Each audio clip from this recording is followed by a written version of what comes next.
Welcome to Mentality Meets, conversations that explore mental health stories and strategies to help leaders like you change the culture of mental health in your workplace. I'm Peter Larkum, and today we're talking with Laura Willis, and we're going to be talking all about technology. When do we turn it off? So Laura is one of the UK's leading experts on digital wellbeing and management at work, and the thought leader on finding a balance and thriving in our constantly on world. So here's my conversation with Laura Willis.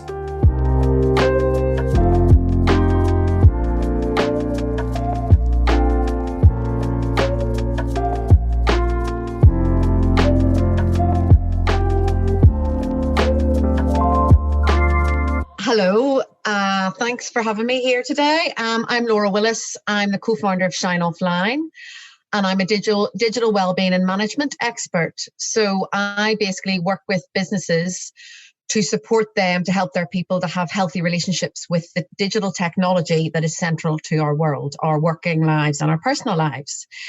And I'm here today talking to you because we are using technology more than ever.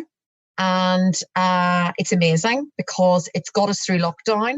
It's helped us with the coronavirus, and we've been able to connect and entertain ourselves and school our children and stay working. And it's phenomenal. But more people are feeling stressed by their tech than ever before. More people are feeling distracted by their tech than ever before. A lot of people are Zoom fatigued. A lot of people are finding it really hard to disconnect from work.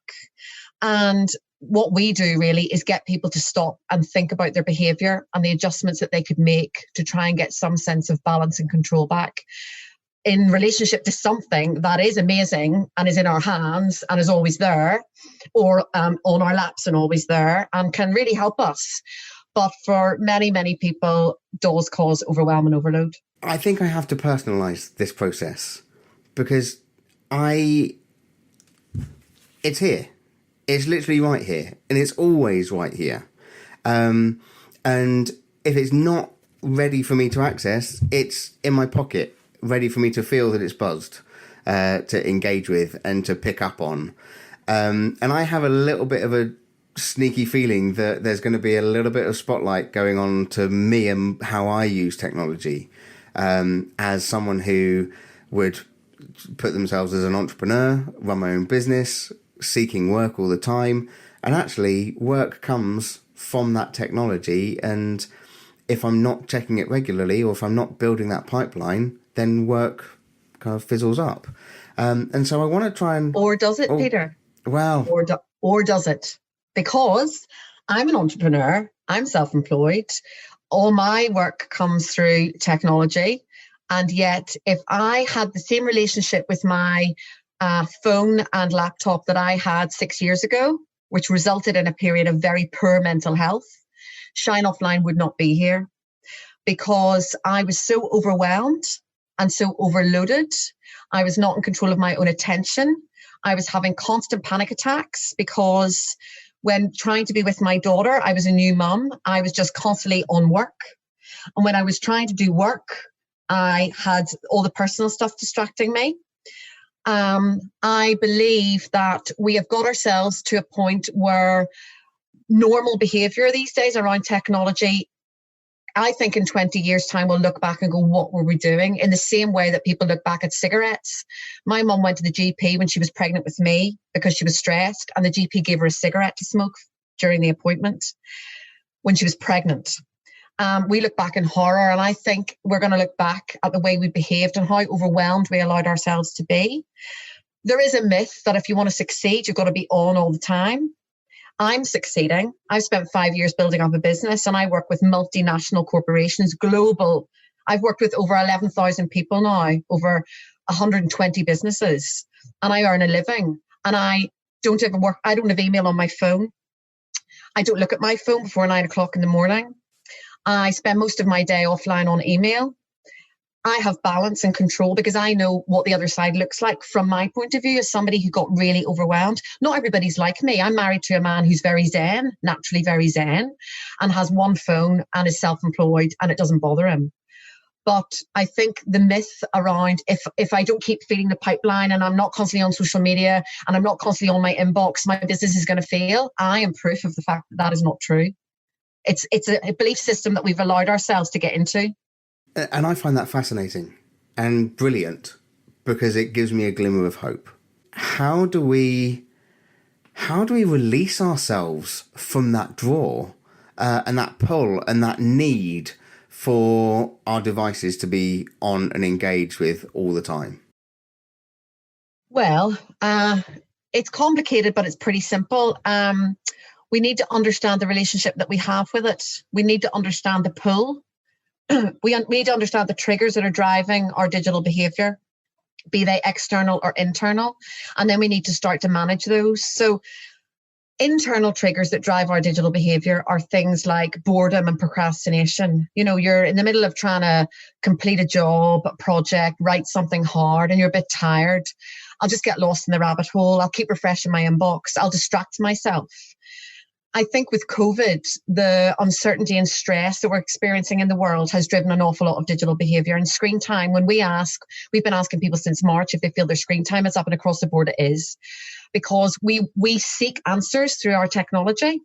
And we need to understand what is driving that behavior. So for me, when it comes to my internal triggers of checking my inbox, I know it's because we do live in an uncertain world, and there are lots of small businesses out there trying to succeed, and there's a lot of competition. And I do want to check my inbox to see if the next job is coming in or not.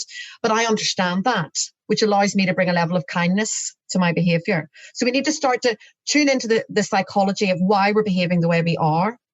And then we need to start to hack back on the external triggers.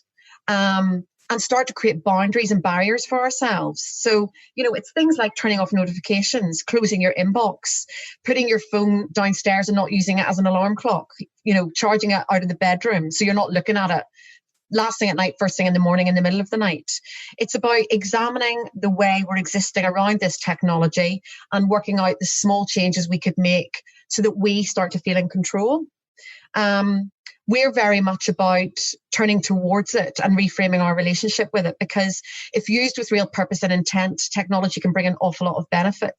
And it's about small behavioral changes. So one of the biggest things anybody can do is get an alarm clock. 80% of people use their phone as their alarm clock. 58% of people check their work email in bed. Who out there loves their work email? It fills me with joy. Oh, I just get good news on it. Nobody ever says anything negative. Of course, looking at work email for most people is going to put you in a bad place if it's the last thing you do at night and the first thing you do in the morning before you get out of bed. Simple answer. Just get your phone out of the bedroom. You know, it's not about massive changes. It's about small, but it's not easy because this has become normalized. Everybody's on their phone all the time. Everybody's in reactionary mode all the time. Everybody's updating social media. Everybody's responding to emails the minute they've been sent. Everybody's on instant messenger all day. So we need to take a moment to examine our own behavior, make some individual changes, and get the subject on the agenda so that people can start, you know, it's something that I wish I had my stat. I think it's 92% of people at the moment say their digital technology is causing them stress and overwhelm. So pretty much everybody is stressed out by this. Well, why can't we just stop and make some changes? If we don't talk about it, we'll never be able to make those improvements. So it's about small adjustments and doing it gently and slowly and treating yourself with kindness. So we'll get back to our interview in just a second.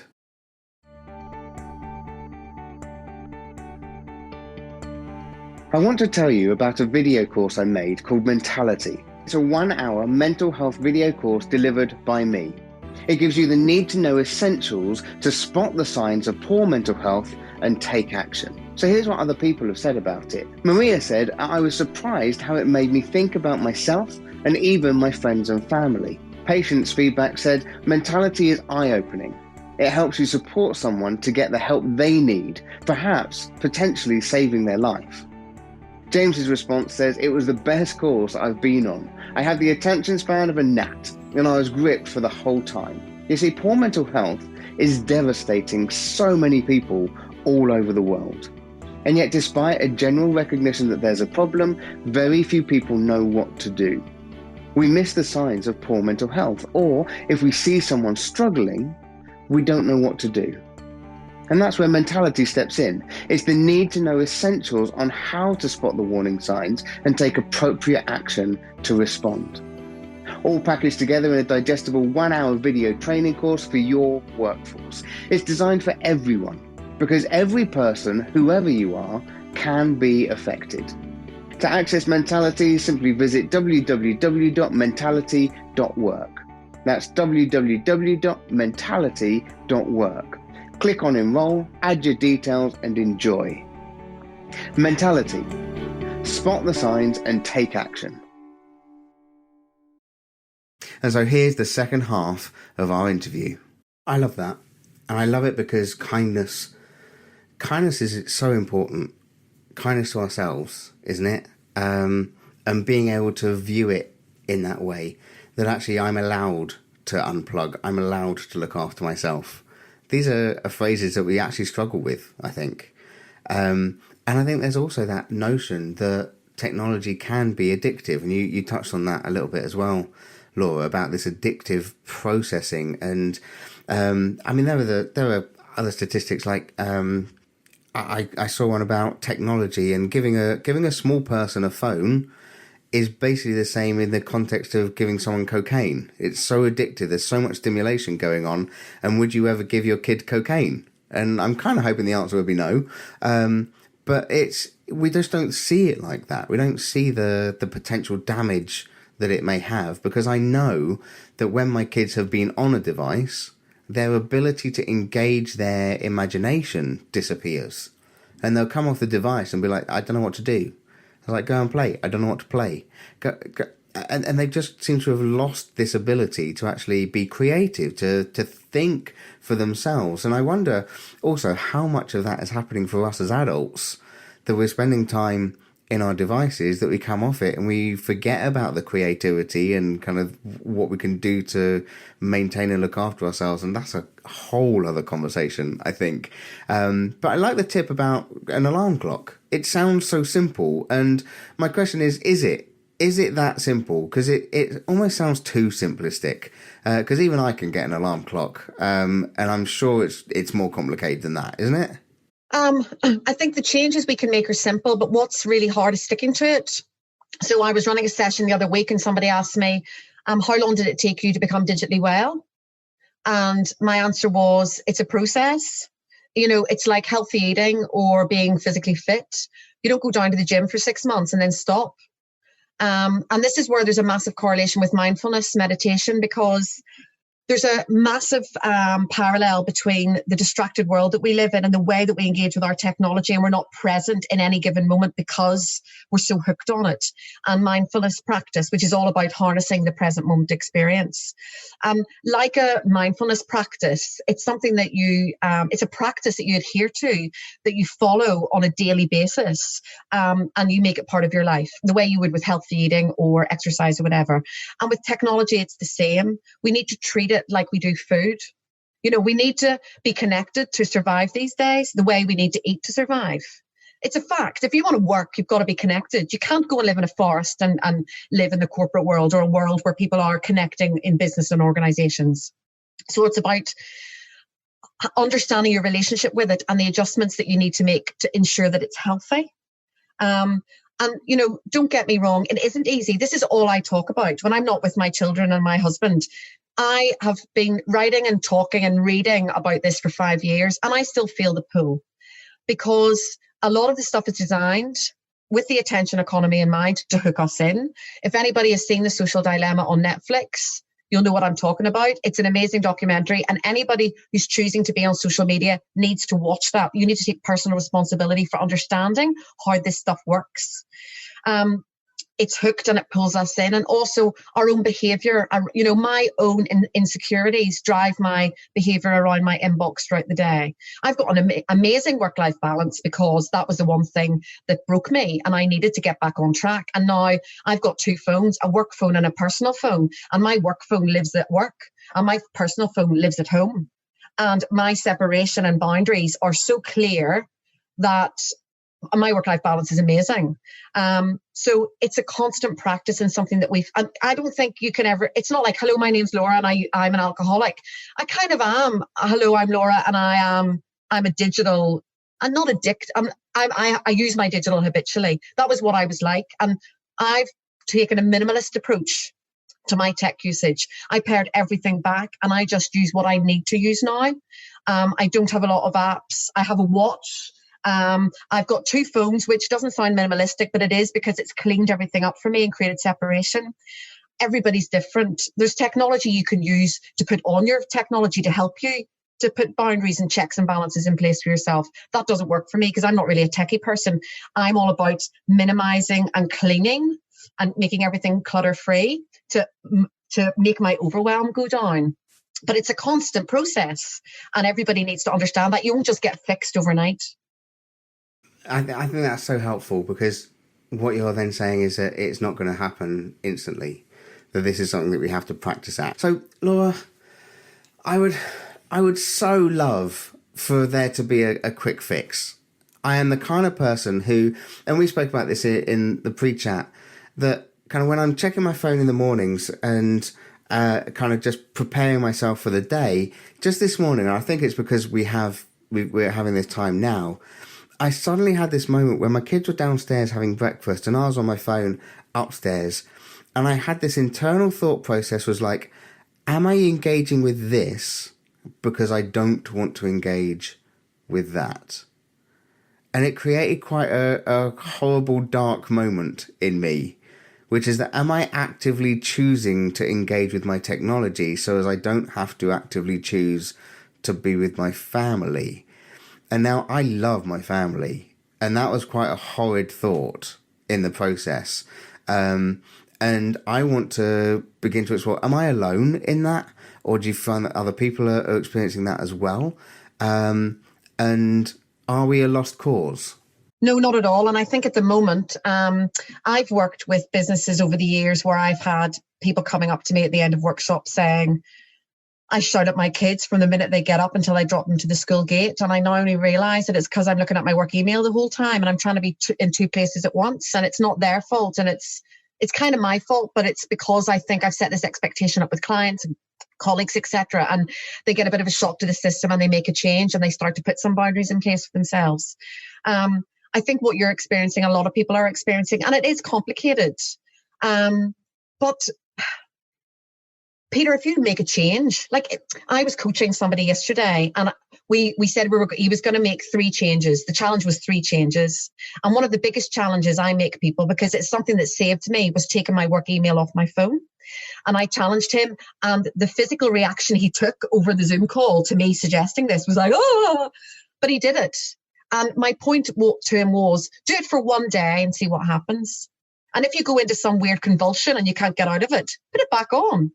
You've got to experiment and bring some curiosity to your behavior, because if you don't do that, you'll never change. And it's all about whether you feel it's having a negative impact on you or not. You know, the whole concept of being addicted to phones is bandied about an awful lot. And I think that people take umbrage to that, because it's like, I'm not addicted. But an addictive behavior, the description is, if you do it, if it starts to cause problems in your life, but you keep doing it anyway. So say you were religiously removing yourself from the family environment and hiding away and doing work stuff on your phone and in the morning and not being with your wife and kids. If that started to create issues, either with your partner, with your relationship with your children, with your own mind and how you felt you were behaving, then that's where you have to start to investigate it.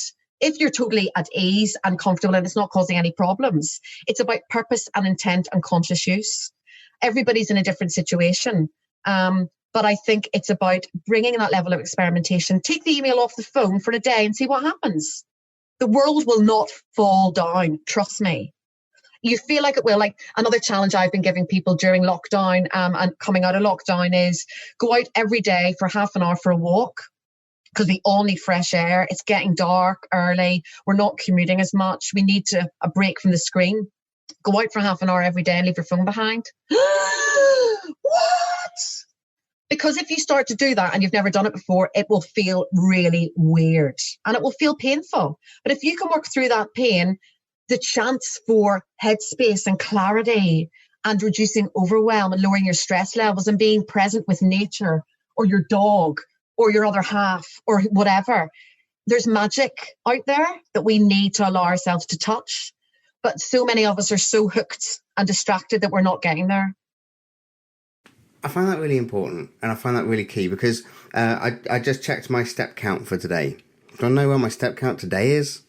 457 steps today. That's me walking up and down the stairs. And also, I don't even think that's half the steps, because I gesticulate so much in the training that I'm delivering. I'm pretty sure that's taken up to, anyway. But what you're saying is that actually by switching off, it allows our senses to come alive and to switch on. And I bang on about this all the time. And yet here I am, 3:30, coming up to 4 o'clock with 450 steps. And knowing how important it is, and yet how easy it then is to be caught from one meeting to the next, to the next, to the next, to the next, and realise I haven't been anywhere. And what I'm hearing is that it has to become an active process. This isn't a passive, it's just going to happen. This is deliberate, isn't it? Totally. You need to take time to work out what is the sticking point for me? What are the stresses? What are the things that are niggling me in my work time and in my personal time around my work tech and my personal tech? Okay, what's one adjustment I could make in my working time, either to do with my work tech or personal tech? And what's one adjustment I could make in my personal time to do with my work tech or personal tech? And just make 2 small changes. So that could be you feel like you're looking at social media and news too much throughout the working day and you're not getting any headspace. Or it could be you're looking at your emails all day and not getting any work done. So that's the work time. In your personal life, it could be that you feel like you're looking at work stuff when you should be having downtime and rest and building those relationships and recuperating. Or it could be that you're spending too much time on social media and news whenever you're sitting in front of the telly with your partner or your housemates or whatever, or you're taking the children to the park and you're totally distracted. What is being negatively impacted because this digital is present in my life, and what small changes could I make? And it is very much an active process. It's like going down the gym. It's not going to happen for you. You've got to do it yourself.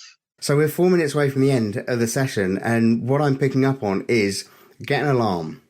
Turn your phone off at night. Nice and simple. Get out more. Engage with the environment and do it without your phone. I like the fact that someone's put challenge for Pete for the next 30 minutes, half an hour walk every day without your phone. I think it's because they've realised I've gone for the challenge that Matt gave me last week about going for the moustache. I'm up for these challenges. I'm totally up for it because I know that it's good for me. I think we've also been talking about it's not going to happen by a passive process. You have to make these choices.